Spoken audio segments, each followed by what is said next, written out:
आप नित्रास मंडल में आए और रास को रचाए। जो भी लोग वृंदावन गए होंगे वो लोग जानते होंगे, निधवन, मधुवन, प्रेम सरोवर। जिस समय राधा जी को प्रेम के बारे में बतलाया गया था, राधा को ईर्ष्या हो जाती है, प्रेम में मोह हो जाता है, तो भगवान ने कहा कि प्रेम के अंदर ना मोह होना चाहिए, ना ईर्ष्या होना चाहिए। निस्वार्थ भावना से सिर्फ वहां प्रेम होना चाहिए। प्रेम पवित्र शुद्ध नाम है। प्रेम पवित्रता का एक प्रतीक है। प्रेम वो है जो माँ एक पुत्र से करती है। प्रेम वो है जो एक दूसरे से हम लोग आदर सम्मान करते हैं, जहां कोई स्वार्थ ना होते हुए एक सामने वाले की कदर करते हैं। लोग प्रेम तो कर लेते हैं लेकिन प्रेम की परिभाषा को जान नहीं पाते हैं। प्रेम का मतलब क्या है? आज संसार में वही सब हो रहा है। प्रेम के बारे में कोई बोध नहीं, कोई ज्ञान नहीं। जहां राधा जी के अक्ष गिरे थे वो प्रेम सरोवर है। निधवन में आज भी तुलसी के वृक्ष आप लोग कभी देख नहीं पाओगे, इतने बड़े बड़े वहां मिलते हैं। चाहे तुलसी के वृक्ष पर 10 लोग चढ़ जाएं तो भी पेड़ नहीं टूटेगा।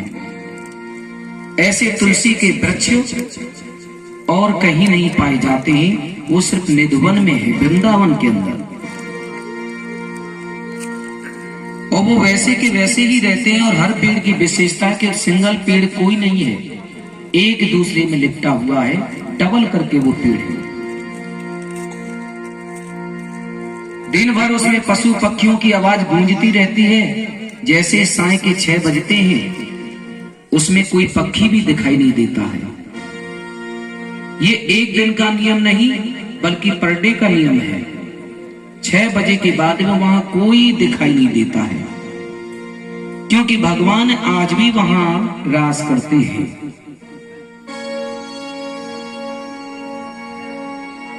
भगवान के प्रति आस्था होनी चाहिए, विश्वास होना चाहिए, प्रेम होना चाहिए, भक्ति होना चाहिए, निस्वार्थ भावना होनी चाहिए। पत्थर भी अपनी शक्ति दिखाना आरंभ कर सकता है।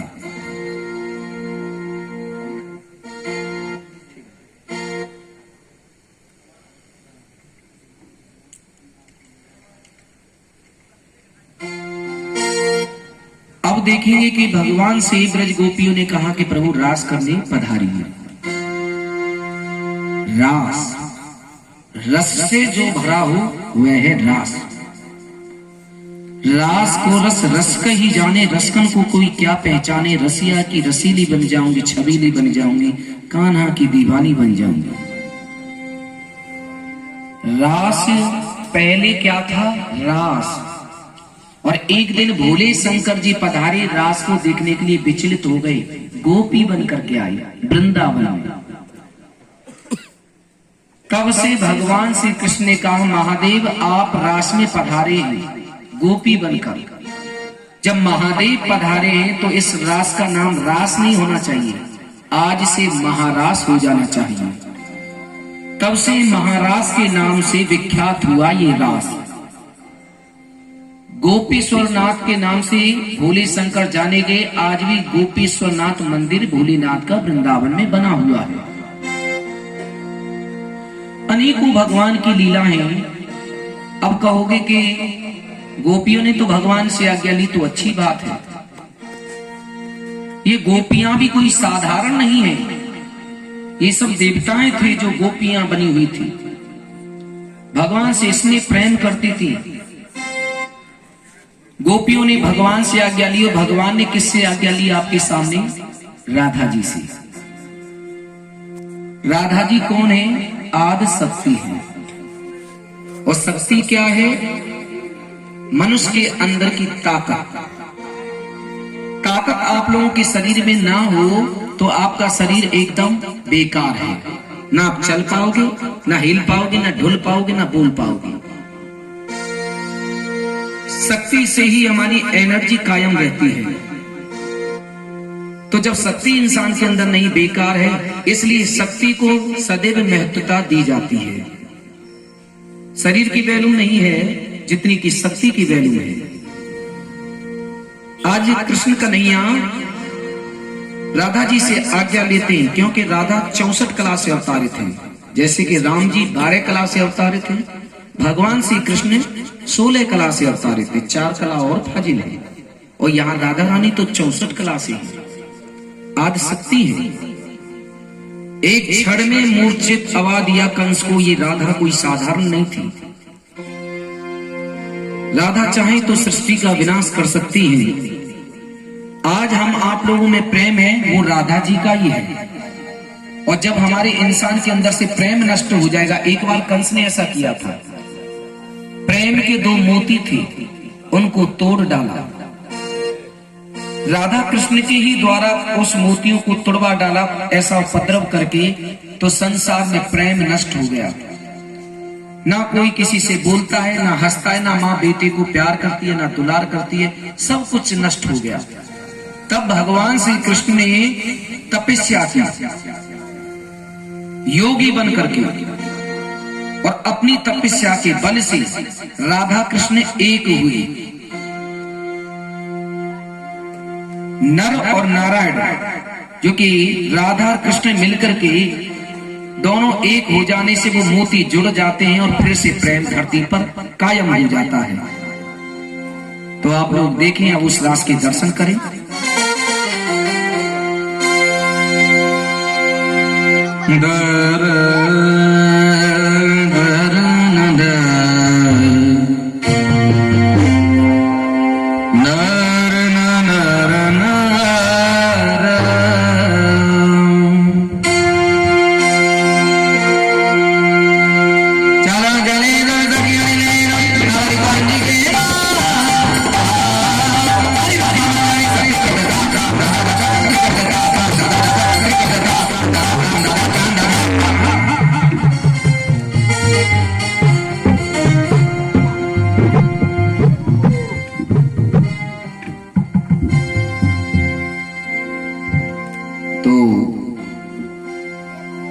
गोपियां कहती हैं, गोकुल में रास रचाई यशोदा मैया तेरा कन्हैया।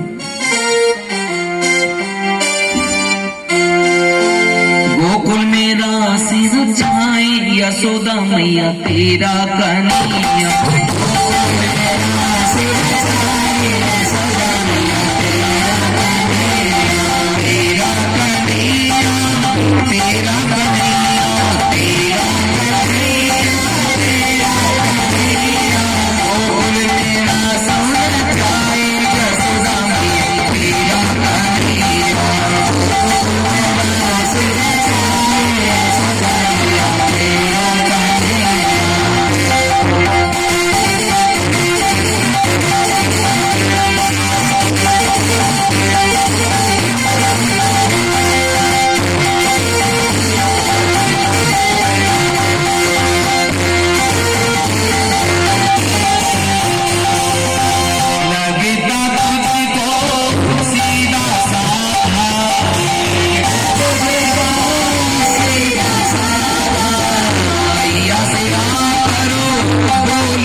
जाके मेरी लला बागी अदा से मेरा हमें या मिला काट जाते सवेरे कल बागी अदा से निहारा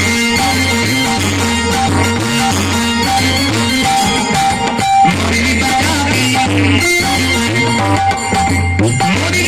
के चुरा के जिया किया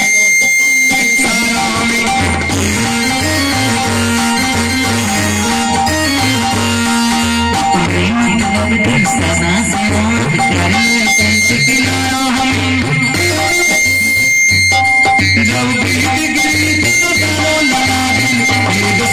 हमारा